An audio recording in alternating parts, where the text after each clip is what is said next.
rejecting the two names that were proposed by the BRS government for the MLC seats is nothing but a clear violation of the federal spirit of this nation.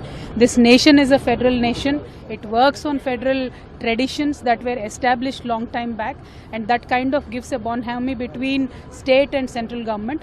But since this BJP government has come in power in center, governors have been time and again disturbing the state governments, showing a lot many things as pretexts. But ultimately it is going to not benefit anybody. Today, the two names that we propose to the council belong to the MBC sections, most backward communities of our state, and by the governor rejecting these names is only going to send a wrong message to these communities that they can never find any space in the legislature, and that is not a good practice, that is not a good precedent this governor is setting, and we are very unhappy with the decision, and we hope that this decision will be rethought about and reversed.